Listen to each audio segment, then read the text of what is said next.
Tvameva Mata cha Pita Tvameva Tvameva Bandhu cha Sakha Tvameva Tvameva Vidya Dravinam Tvameva Tvameva Sarvam Mama Deva Deva Tvameva Sarvam Mama Deva Deva Tvameva Sarvam Mama Deva Deva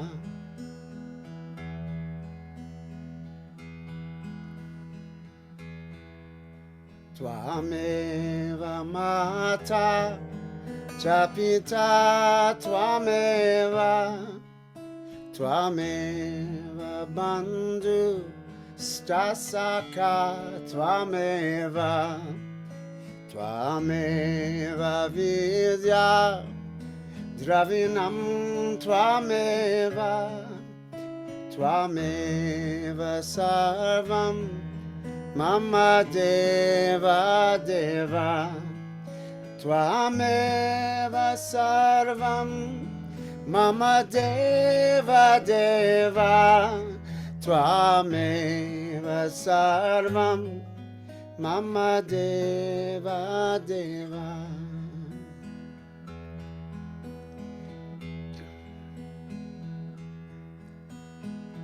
Guru Brahma Guru Vishnu Guru Devo Maheshwara Guru Sakshat Para Brahma Tasmai Shri Guruve Namaha Tasmai Shri Guruve Namaha Tasmai Shri Guruve Namaha Tvameva Mata cha Pita Tvameva Tvameva Bandhu cha Sakha Tvameva Tvameva Vidya Dravinam Tvameva Tvameva Sarvam Mama Deva Deva Tvameva Sarvam Mama Deva Deva Tvameva Sarvam Mama Deva Deva. This is a very, very, very ancient and very popular Sanskrit prayer. It's sung in so many different temples and so many different types of Hindu temples and different sects. But it kind of says it all about bhakti. It says, you are my mother, you are my father, you are my brother, my sister, my friend. You are all wealth, and you are all wisdom. You are my all in all. You are my everything, my Lord of Lords, supreme. And when we say Lord of Lords, I don't think that has a gender, you know. It could be goddess, it could be God. You are my Lord of Lords, supreme. And the melody, well, it's a traditional melody, but, you know, I added Western chords to it, and I'll sing it a couple more times. Tvameva Mata cha Pita Tvameva Tvameva Bandhu cha Sakha Tvameva Tvameva Vidya Dravinam Tvameva Tvameva Sarvam Mama Deva Deva Tvameva Sarvam Mama Deva Deva Tvameva Sarvam Mama Deva Deva Tvameva Mata Chapita Tvameva Tvameva Bandhu Stasaka Tvameva Tvameva Vidya Dravinam Tvameva Tvameva Sarvam Mama Deva Deva Tvameva Sarvam Mama Deva Deva Tvameva Sarvam Mama Deva Deva Tvameva Sarvam Mama Deva Deva Tvameva Sarvam Mama Deva Deva Shri Rama Jai Ram Jai Jai Ram Shri Rama Jai Ram Jai Jai Ram Shri Rama Jai Ram Jai Jai Ram Shri Rama Jai Ram Jai Jai Ram Shri Rama Jai Ram Jai Jai Ram Shri Rama Jai Ram Jai Jai Ram Shri Rama Jai Ram Jai Jai Ram Shri Rama Jai Ram Jai Jai Ram.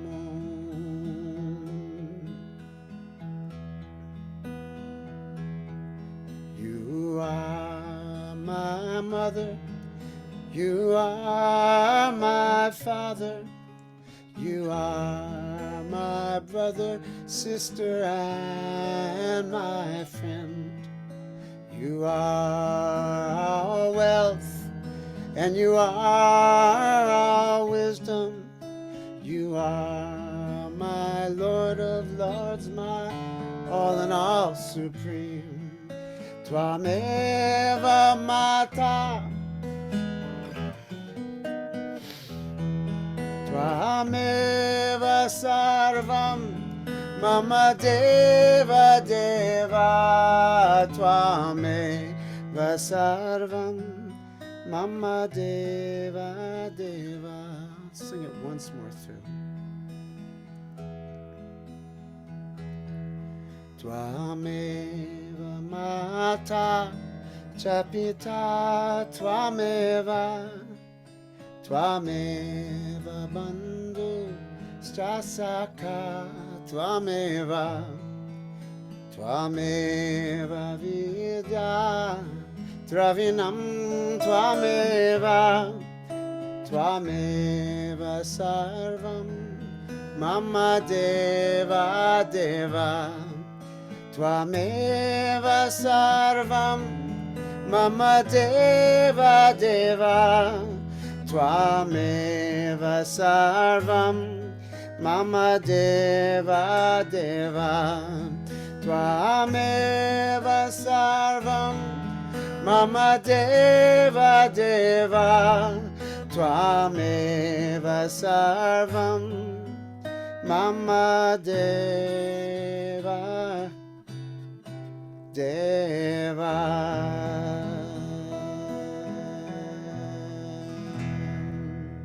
Satguru Deva Bhagavan Ki Jai.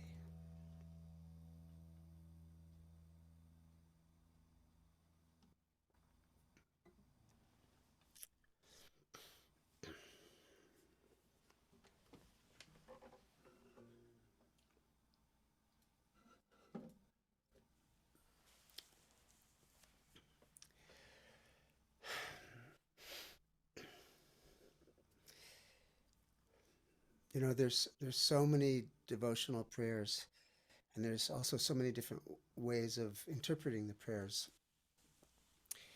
Um, but you know, my guru Neem Karoli Baba, he always said, when people asked, how do I attain to God, how do I find illumination, enlightenment, he always said, feed people, serve people, be kind to people. And so I think in that prayer, we say, you are my mother, you are my father, you are my brother, you are my sister, you are my friend. In essence, we're saying, uh, as I as I beg to you for more devotion, for more bhakti, I double beg, if you can say, I double beg that I be able to see you in all beings, in all things, in every molecule of creation. It's like something I sing a lot from Tulsidas. Uh, mm-hmm. Siya Rama mein sab jag jani, karahum pranama jora juga pani. Siya Rama mein sab jag jani, karahum pranam jora juga pani. It says, I see Sita, the infinite goddess, and Ram, the infinite God, in every pair of eyes that I encounter, in every molecule of creation. And to you, Sitaram, Sitaram, I bow again and again and again. And when we, I don't speak from experience, I speak from longing and intention, but I feel that, when we see the divine in all around us, particularly all the people, but not just all the people and everything around us, then our instinct, our immediate instinct is to do whatever we can to help um, that being, that person, serve. What Maharaji also said, God comes to the poor in the form of food. God comes to the thirsty in the form of water. Whatever we can do to help people around us, I think is the essence of bhakti, and to do with love, from love, and more from like a heartbreakingly uh, wide open love, which is often, well, it's hard to attain or hard to feel, but when we do feel it, it's sometimes very difficult to experience that tremendous amount of empathy and compassion, because then we feel what other people are feeling. Maharaji said, a saint's heart melts like butter when he sees the suffering of others. Um, and each of us figures out slowly, slowly, slowly how we can best help other people, help the world, help, serve serve God in his or her great form of all creation.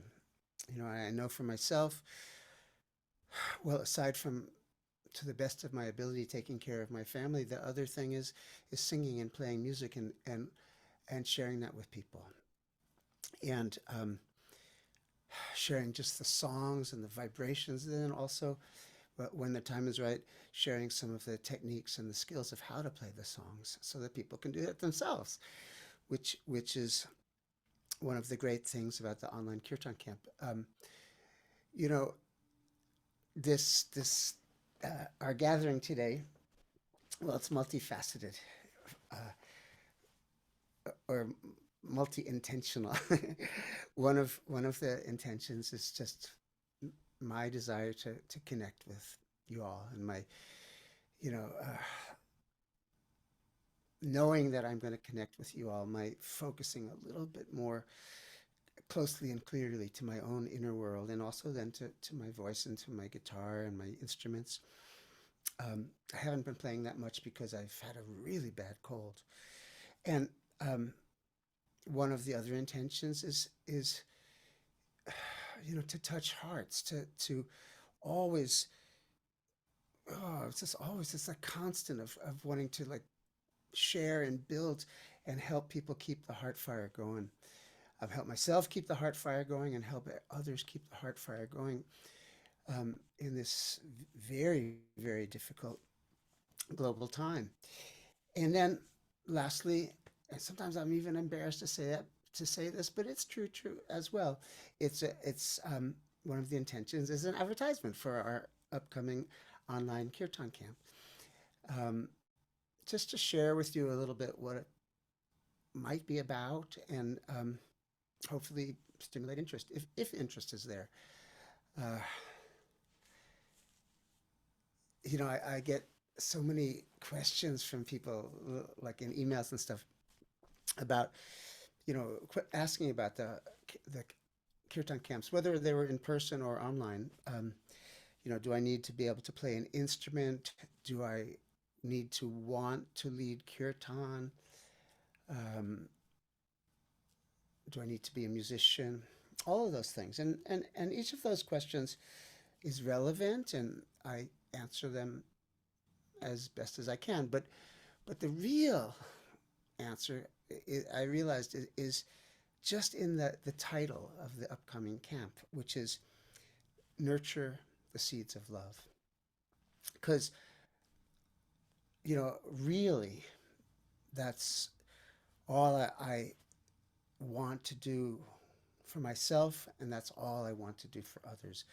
Because I know that everybody who has even the slightest interest in not even coming to a kirtan camp, but in bhakti, in singing and chanting and mantra chanting, that seed of love is in us. And in fact, I would I would dare to say that it is in all human beings, although for many it's very covered up.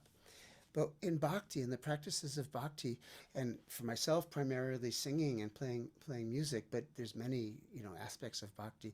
It's all about nurturing those seeds, so that the tender shoots can grow, and then the plant can become a tree or a fruit tree, that gives fruit to other people and drops seeds in the soil of other people's souls. And yeah, so that's the essence of what the Kirtan Camp is about.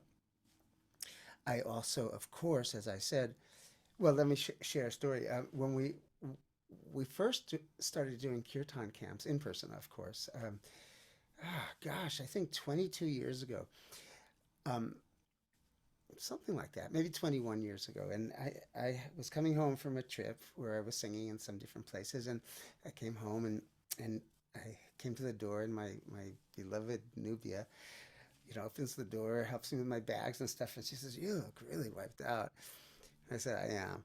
And she says, "Instead of you traveling all over the place to do this and also making money for other people, why don't we do our own kirtan camp?" And I said, "Oh God, no way. Nobody would come. Who would come? Nobody would come." And then she said, "Well, let's give it a try." And so we set it up and started promoting it, and a lot of people were signing up. And I was like, "Oh no, what am I going to teach? I have nothing to teach." And Nubia gave me a notebook, and she said, "Well, write down what you might want to cover the first day." And I made this long list, and it was 6 hours a day. And so we started, and by the end of the day, I had gotten to like item 1 and 2, sort of. But what I wanted to say is that midway through the week, or actually the first Kirtan camp was 10 days. My focus the whole time was just bhakti. Let's just dive as deeply into our hearts as we can. Let's explore. Let's share. Let's feel. Let's cry. Let's laugh. But midway through the week, somebody in the room raised their. I asked, like, "Oh, how's it going? Let's give me some feedback. This is the first time we've done this." Somebody raised their hand and said, "Jai, we want to learn chords." and I go, "Oh God." Mentally I go, "Oh no." But then three-quarters of the room stands up and says, "Yeah, we want to learn chords." And I realized that in fact I was being a little selfish, because the musical knowledge has always been a you know the raft upon which the heart feelings float.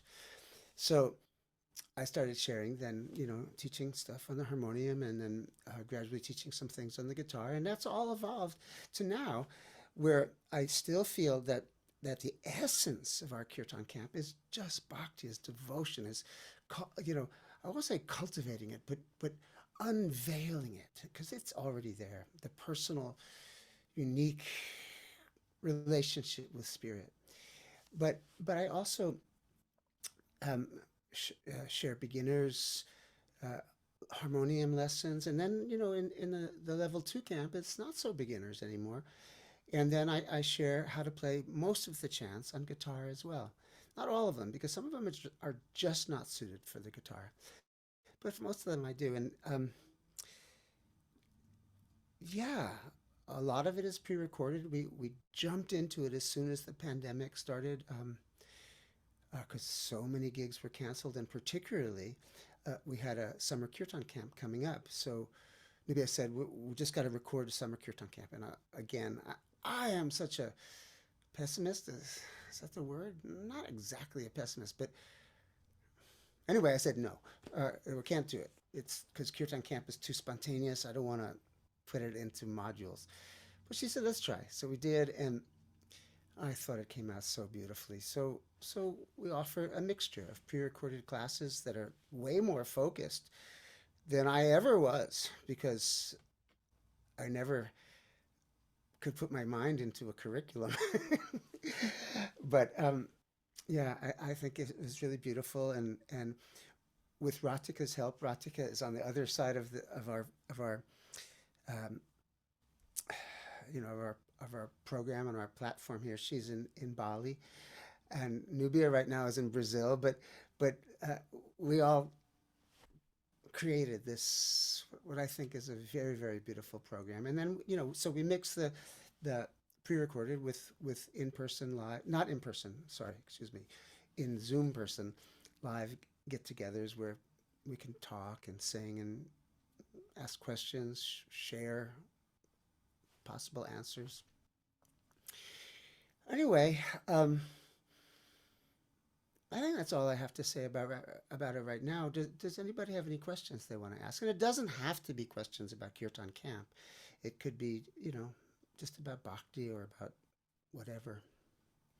And Ratika is going to be reading the chat and looking at the questions and sharing them with me and us. Thanks, Jai. And we actually do have a few questions already. And just for anyone who has questions, you can either put them in the Q&A or you can put them in the chat window. Both are available, and I'll see both of them. So the first question is, how did you meet Maharaji? Oh, the first question, like the answer could be 3 hours long, but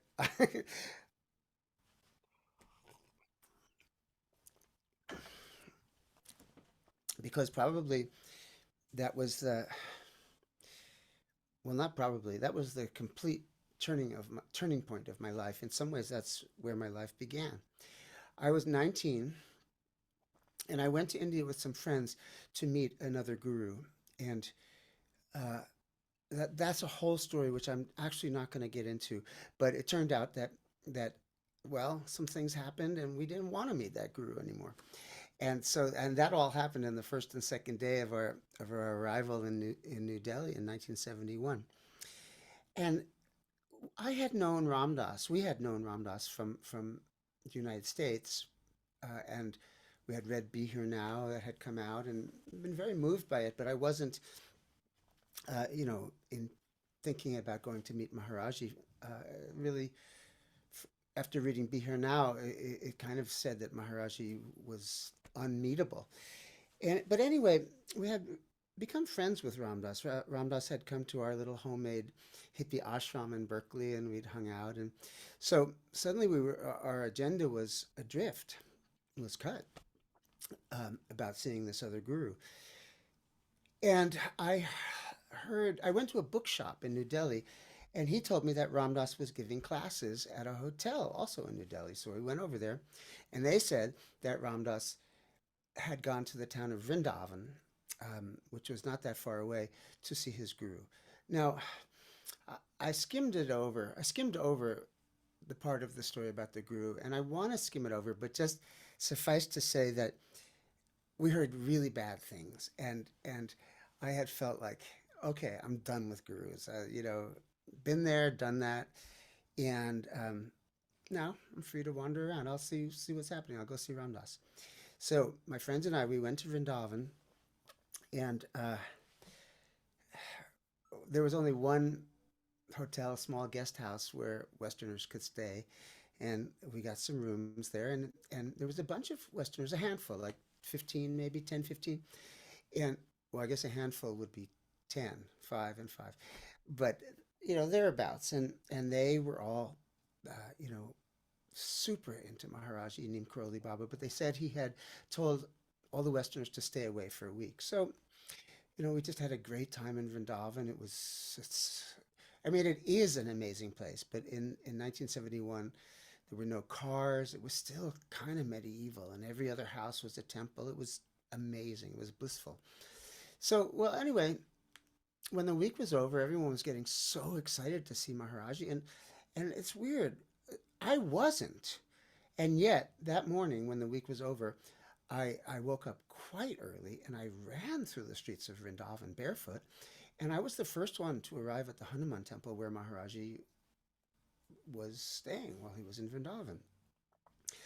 Anyway, I pranamed to this big, beautiful Murti statue of Hanuman, and then I went back, and it was a dirt courtyard, beyond the gate with a low wooden table on it, and on top of the wooden table was a rough woolen blanket. So I sat down there, and I had brought some fruit. I put some fruit on the as an offering. It's kind of a tradition. I put the fruit on the little wooden table, and I sat there, and there was the most beautiful, beautiful kirtan was happening, up from the front of the temple and coming out of a loudspeaker. And it was Hare Krishna, Hare Krishna, Krishna Krishna, Hare Hare, Hare Rama, Hare Rama, Rama Rama, Hare Hare. With this melody that was just, oh, heart-wrenching, just beautiful. So I was listening, and gradually some Indian devotees came, and the rest of that handful of Western devotees came, and we were all sitting around. Nobody was really talking. Nobody was like in meditation. It wasn't like that, but we were just sitting there and listening to the chanting, and it was just so deep heart peacefulness. Then out of the blue, these big, big wooden doors on rusty brass hinges slam open. Pow! And coming out of the room is Maharaji, and he's wrapped in a blanket, and it's like it almost seemed like he was bounding across the dirt courtyard, and he had two young men who were helping him to walk, but they couldn't keep up with him, and he bounds and bounds, and that's my perception, right? And he jumps on the wooden table, and he starts throwing fruit around and throwing at people and asking who you are, what's your name, where'd you come from, and it was like the divine, um, the the multiverse. Like, you think of the three-ring circus, but this is the multiverses in the circus, all projecting from this one human being, and well, that's how I met Maharaji. Thank you. It sounds like that story could continue. Well, Uh, yeah, yeah. in both directions, the background and forward. We do have another question. This is from Usha. She says, "Thank you, Jai, for this offering. I am just learning the harmonium and only just learned 2 songs. Will the music be broken into segments on how to play on the harmonium? And will we be using sargam?" Yes and yes. For those who don't know that word sargam, it's the name of the Indian music notation system, and that might sound like, oh my God, that's hard, but it's not. Western musical notation is very complex, and Indian musical notation is very simple. Um, so I teach the rudiments of that, and stepping from that, I teach the notes on the harmonium and exactly how to play them, exactly the fingers to use, and we start with some very, very simple. But when I say simple, you know, there are chants that I still sing to this day. So simple doesn't mean like any less potent or any less beautiful or any less enchanting. But maybe I should say simple because they're easy to play. There's just a few notes. So I break it down into the sections, and I go over it very, very slowly, and then I do really good close-ups on my fingers. And then we have PDFs, which show the notes as well as simple chords that go along. And then I also do a very simple guitar tutorial. I don't teach, I don't go into technique on guitar because I know everybody's at a different level and everybody's got different skills, but I just simply show the chords and how I would sing it and play it on the guitar. So yes, yes, and yes, and yes. Thank you. And then the next follow-up question to that is, do I have to play harmonium or guitar or already be a singer in order to attend? No, no, that's what I was trying to express at the beginning. Um, we will sing together a lot in the in the course, and singing, and you know I emphasize over and over again, whatever voice we have, um, what our voices are God given, whatever they sound like. Some of us need to get them a little bit more warmed up and a little bit more oiled, shall we say? But we sing together a lot, a lot, a lot, and that is the most important. I would say that's the that harmonium. For those who are interested in harmonium, I give it and I teach it. But those are separate segments, and but the singing together parts are for everybody, and I also share some of the psychological, I guess, journey that I've gone through, still go through around singing and around self-criticism and self-judgment, and how I work with that and live with that and sing with that. So it's all of that stuff. And yes, you don't need to play harmonium. You don't need to want to play harmonium or guitar or whatever. But I would say I want you to want to open your mouth and let air out and vibrate your vocal cords and make notes, because I want us all to sing. I really do. Thank you. And then we have another question of what are some of the small things or practices we could do every day to nurture the seeds of love, as you were talking about earlier?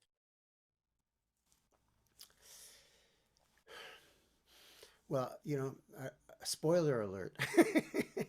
No, let me share. One of the things, of course, is to begin to develop a personal, private home practice of chanting mantra, of singing kirtan, and you know, I get people have so much resistance to that, in the sense of, like, people say, well, I don't have a good voice, and I say, once again, whatever voice you have is perfect. Well, I don't play an instrument. You don't need an instrument. um, Etc., etc., etc. And what I encourage people is to make a commitment, but make an easy commitment. I know myself in the past, I've made commitments that I couldn't keep. Like, okay, every day, morning and night, I'm going to sing 11 Hanuman Chalisas. So that's like maybe an hour and a half in the morning, an hour and a half in the night, and I could maintain it for a little while, but then I couldn't. So now I have certain practices that I am committed to do, but they're not hard. And then many days I do a lot more, but I never do less. So I encourage people to say, okay, I'm gonna sing. I'm gonna light a candle, or maybe not light a candle, but I'm gonna sit or stand or lie down or dance. But I'm gonna devote 4.5 minutes every day um, to chanting a mantra that I love. So for me, that is the best way to nurture that seed of love. But then we get into things that are slightly less specific, but equally important. And that is the practice of kindness, which is easier said than done, we know. And the practice of giving and helping. And that can just start with the person we live with, our beloved, our family, or if you have a roommate or whatever. And then of course it can spread and spread and spread. One of my own practices that I give a lot of attention to is cooking. Now, obviously this is not for everybody, but I'm sort of the our house cook. Not that I'm a fantastic cook and my repertoire is pretty limited, but I love to cook, and what I love to do while I'm cooking is chant mantras. And even though I don't take myself all that seriously, I take the practice seriously, and um, it's a big one for me. And I say a prayer of surrender every morning, first thing in the morning. And I'm groggy in the morning. I'm never a morning person, but nonetheless, I try to gather my wits about me, and I say first thing in the morning a prayer of surrender. And Nubia, my wife, most of you know her, but some of you may not. She spends a lot of time tending um, the garden and tending our plants inside, which she's away for 2 weeks, and I realized that I haven't watered, so I'm gonna have to get instructions and get on that. But that's one of her practices of devotion, is taking care of the plants. And of course, she's the most amazing mother and wife. She takes care of me, and she takes care of our son Ezra. Like I wouldn't, I would never believe it. No, is that the right word? No, it's just beyond my anything I could have expected. And then each one of us finds our own things, but those are kind of mine. I also do japa a lot with my beads. I say Ram, Ram, Ram, Ram, Ram, and believe it or not, I do it even when I'm watching television, because I also like television. And yeah, so that's another one. Those are some thoughts. Thank you. And then we have another question is, can you speak a little bit about the importance of storytelling with bhakti and then how that's part of the course?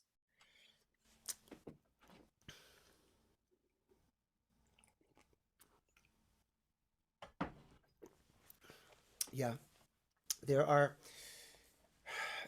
in the traditional scriptures of bhakti, there's a bunch of recommended practices. And one of them is sharing and listening to the stories of the divine incarnations, the shall we say God and Goddess on earth, or God and Goddess in manifest form. I don't know quite how you would word it. There's so many ways to word it, but the stories, the leelas, the divine plays, the dramas, and the ones that are most resonant for me as the story of Ram and Sita and Hanuman, and also the Mahabharata, the story, or the Srimad Bhagavatam, the story of Vishnu's many incarnations. Um, my wife Nubia is very into reading and studying and sharing stories about the Devis, the goddesses, and particularly the Shakti. Um, and there's, like when we say a mantra, the mantra is another form of the divine. It's not like the mantra is just the name and we're calling to the divine. The mantra is the divine. So, I've come to feel and to believe and just experience that the stories are also another form of the divine. And I tell the whole Ramayana, the whole story of Rama and Sita and Hanuman and the demon king Ravana, and just uh, that story in much detail. And for me, every time I tell it, I feel so moved, deeply moved and uplifted, and churned inside. There's so much emotion and human emotion in these divine tales, and I've come to feel confident, not in my prowess as a storyteller, but in the ability of the story itself to be uplifting and just spiritually energizing for everyone who listens. Sometimes my storytelling is funny. Sometimes it's full of too much personality, probably, but it's the story itself that contains the potency, and it's one of the big things in bhakti. I didn't really discover it, I don't think, until I was a father and started telling stories to my son. And, I've told all kinds of stories, but then we started getting into um, stories of the gods and of the goddesses, and it was great fun, and as well as like really moving. Thank you. We have another question is, I'm new to this world, and could you just explain what bhakti means to you?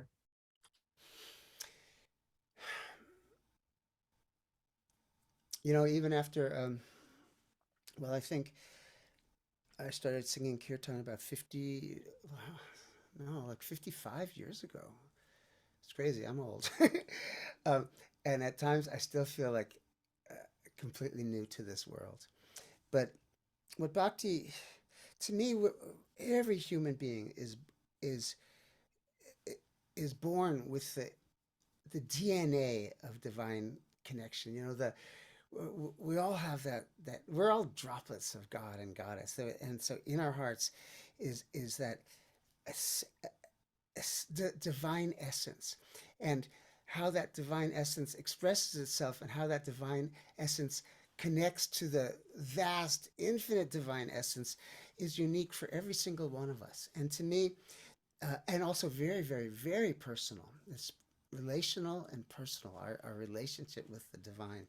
And to me, that's what bhakti actually is. It's our inherent divine connection, and which is also, so unique for each one of us. It's not like a vast oneness. We are all one. Maybe we are all one, but our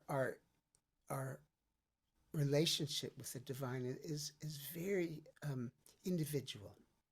Now, bhakti yoga are are the practices.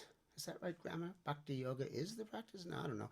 Are the practices that enliven that connection? That thin silk cord through the practices of bhakti yoga that becomes a very, very thick, beautiful, luscious rope that wraps around spirit and wraps around our hearts and keeps us, you know, safe and protected and filled with love.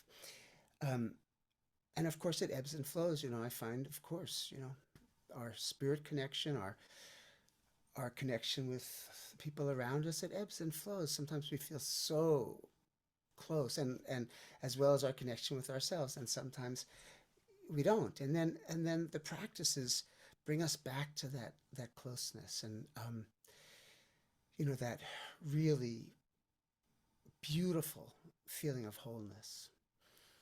And every day, every day, if I was asked that question, I would perhaps have a slightly different answer. But that's my answer for today. I hope that helps. Thank you. And then we just have a few other questions. One person was just asking about the format for the live online classes, wondering if everyone will be on video. I don't know if you Yeah, want to. yeah. Everyone who wants to be will be on video, and we all see each other. Um, I like to. This is kind of crazy, but I like to do these big Zoom group hugs, and we just really see each other, and really um, not take it for granted that because you can look at all these boxes on the screen and say, oh, whatever. But we really try to break down all the walls of separation, even though we are in separate places. The in-person sessions also, I mean, the live, what's the word? The live sessions are also recorded. So if somebody can't make it at that particular time, at that particular day, they'll we'll get it either the next day or the day after. It just sometimes it takes us a minute to download it and edit it, but it will be available for everyone. And there's so many little bonuses we add, and we also do a Facebook group just for the friends who are in the course, and I really encourage people to share their singing and share their songs with everybody via the Facebook page. I know some people are shy, and there's never any pressure, but it brings me great joy to see when people share, even if they're just like a total beginner at playing the harmonium or singing. It's so beautiful to see people sharing. So there are those things, and um, the The live classes will always contain, some kirtan, call and response, and uh, often, not always, but often it will be one of the songs that I've been teaching, that we've been working on. And sometimes it's something completely new, and then I'll usually talk about something that's on my mind, and we have questions and answers. But we see each other with the questions and answers, which is really nice. I love it. I'm amazed. As I said before, I'm sort of like, my first response to new ideas is usually no, but I have been really amazed in such a beautiful way at what a community can be and has been created through even with Zoom.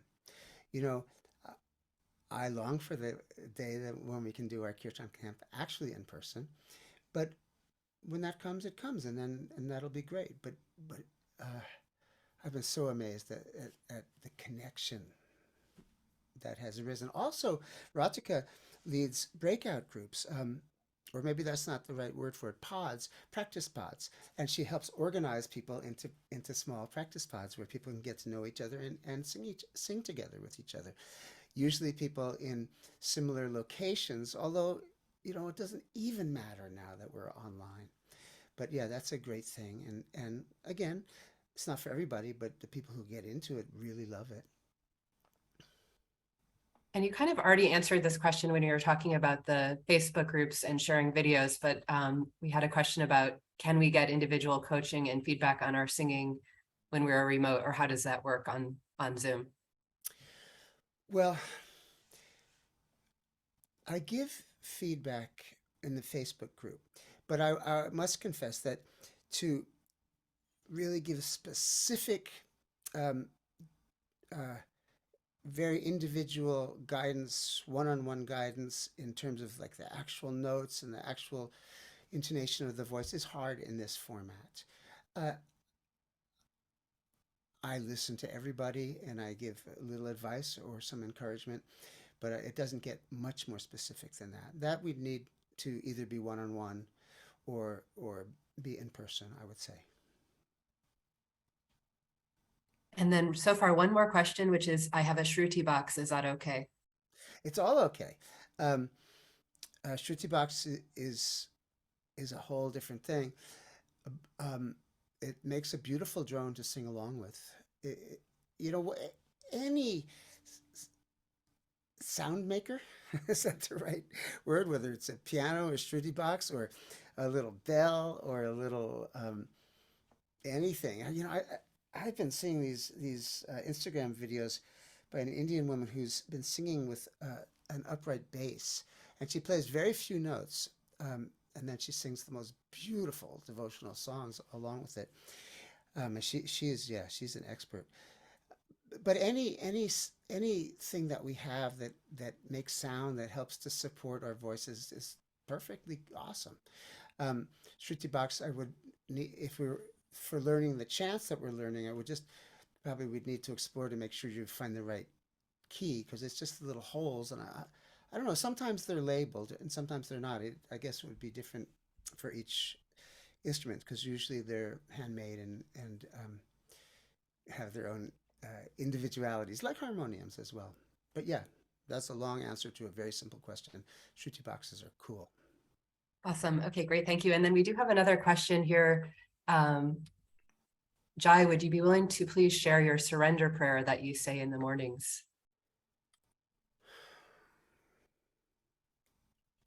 Well, rather than share the prayer, let me share the intention of the prayer, because I do part of it in English, and I word it a little different each time, and then part of it is shlokas to the guru, to my guru, and then I usually end it with some my own words. It's whispered. I'm under the covers, but it's basically, I can sum it up by saying,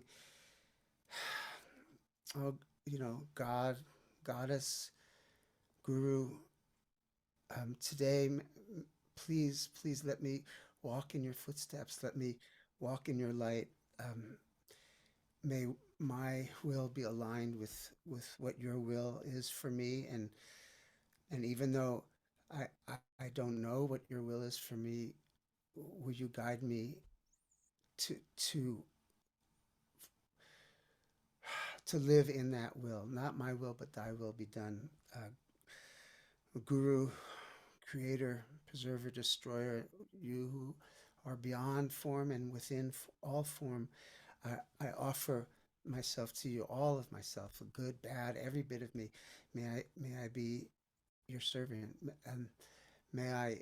Uh, then I always remember from St. Francis' prayer, may I seek rather to comfort than to be comforted. Let me make life easier and happier for someone else today. Something like that. Thank you. And that was the last question. Okay.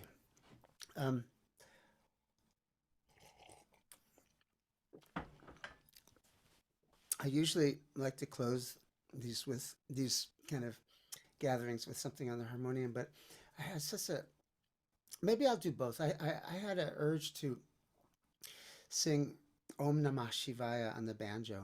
Om Namah Shivaya means Om, I surrender, I offer myself unto Lord Shiva, unto the, the, the great ocean of benevolence, the great ocean of divine consciousness.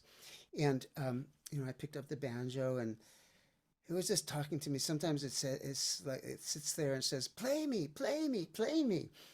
And a lot of times I ignore it, but I didn't want to ignore it today. Most of you wouldn't know this, but the banjo was my first musical love, my first instrument. I was I studied some piano when I was little, but I didn't like it. And then when I was around 11, I discovered the banjo and I just fell in love.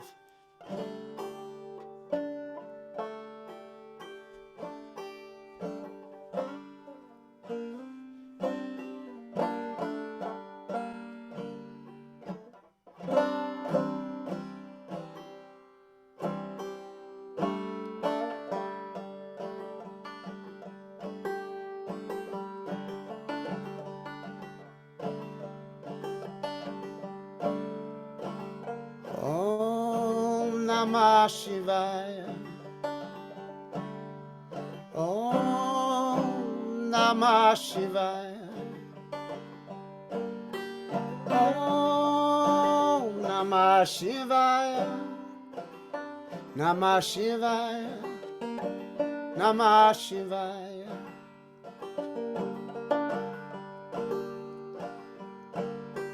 Om Namah Shivaya. Om Namah Shivaya. Om Namah Shivaya. Namah Shivaya. Namah Shivaya.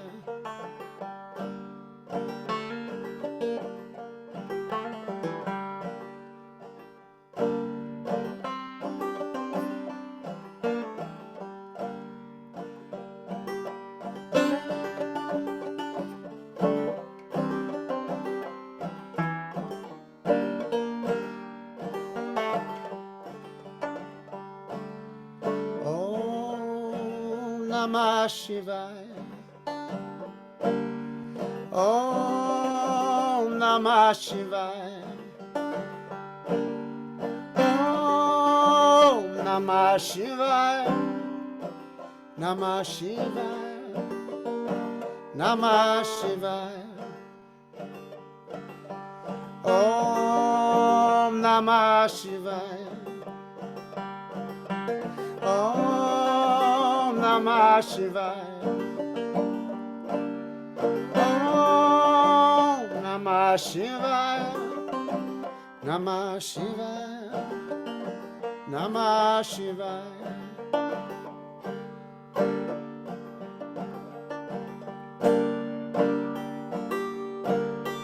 Om Namah Shivaya.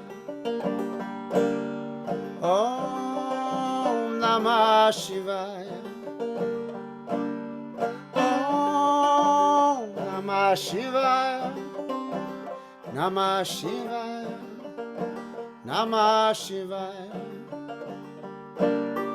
Om Namah Shivaya. Om Namah Shivaya. Om Namah Shivaya. Namah Shivaya. Namah Shivaya.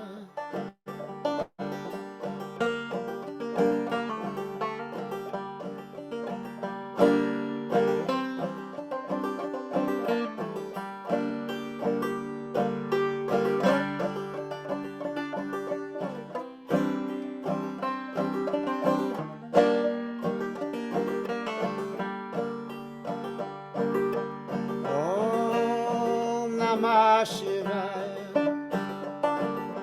Om Namah Shivaya. Om Namah Shivaya. Namah Shivaya. Namah Shivaya. Om Namah Shivaya. Om Namah Shivaya. Om Namah Shivaya. Namah Shivaya. Namah Shivaya. Om Namah Shivaya. Om Namah Shivaya. Om Namah Shivaya. Namah Shivaya. Namah Shivaya.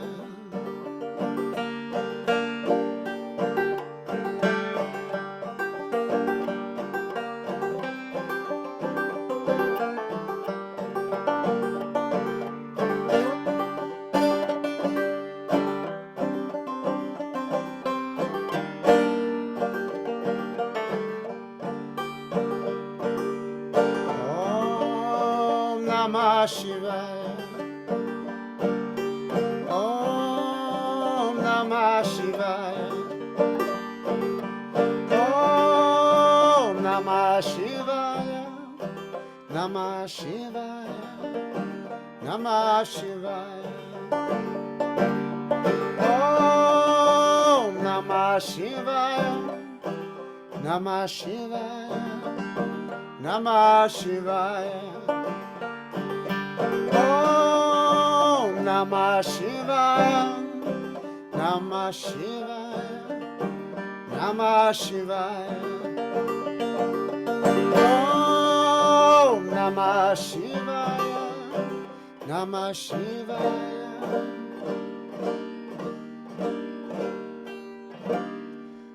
Namah Shivaya. Satgurudeva Bhagavan Ki Jai.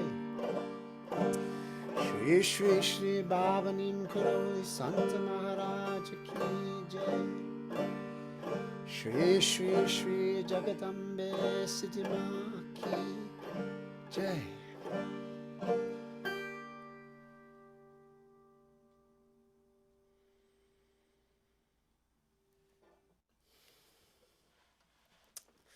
Thank you everyone so much for joining me today, joining us today.